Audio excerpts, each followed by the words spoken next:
negotiations at all. And your audience have to know that. In all those 3 long weeks, 2 in Rambouillet and 1 in Paris, there was no one single meeting between delegations to talk to each other, Albanians and Serbs and others in state delegations couldn't exchange one single word. Practically what was tried to be imposed in Rambouillet was not autonomy at all. That was independence. And I really don't believe if you show it to any honest American that there is one single honest American who will tell you that if they were on the place of our delegation, would sign that. We are talking on autonomy, we are talking on equality, on equal approach to interest of all national community, not on independence of Albanian separation movement, which had by that agreement, so-called agreement, practically the right to organize new state within Serbia.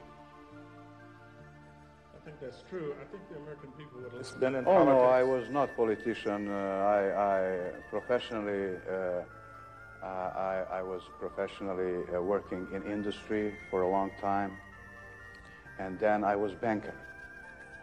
And I was banker for 8 years.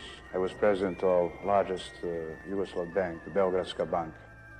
At that time, we were dealing with a lot of American banks, and I have a lot of friends in United States. Yes, of course. There was never policy of this country and my policy to expel any citizen of Yugoslavia from any part of this country. I must tell you, when there was a war in Croatia, we protected all Croats in Serbia. We protected, when there was a war in Bosnia, we protected all Muslims in Serbia. We preserved only multi-ethnic state within former Yugoslavia. That is Yugoslavia, Federal Republic of Yugoslavia today, with 26 different national communities. You know that before 24th of March, when they started their damn bombing, and they started their dirty aggression against this country, there was no one single refugee. When they started bombing, refugees appears, of course, as a result of bombing, and everybody knows it. Well, I believe that when aggression stopped, when bombing stopped, then it will be very easy to continue political process. But taking into account experience from Rambouillet in Paris, it is so clear that negotiations have to be direct between those who will live in Kosovo, between representatives of national communities who live in Kosovo, not between government of Yugoslavia or government of Serbia and, let us say, representatives of international community.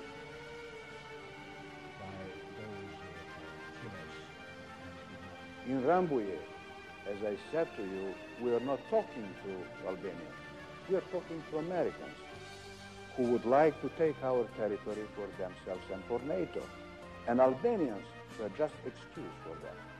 We were keeping them in a side room to be their alibi for doing those crimes which your government committed against our country and our people. Well, in the situation in which we are, I think the question must be, what with those civilians who are the victims of your soldiers and your pilots? And I hope that you will start thinking that way. But to answer your question, we are very old people in Europe, very old, with a long tradition and we are respecting prisoners of war. Nothing will happen to your soldiers. They are treated well, they are healthy, and in everything what exists, Geneva Convention is respected. So we are civilized people. We are not to make any damage to your guys. This issue, even people in America that are concerned with United Nations Charter prohibits aggression, prohibits even any military intervention without decision of Security Council. In this case, you abolished United Nations. Practically, your bombing destroyed first United Nations, destroyed the truth. And of course, what is the most sad thing for us, killing our civilians and ruining our factories, bridges,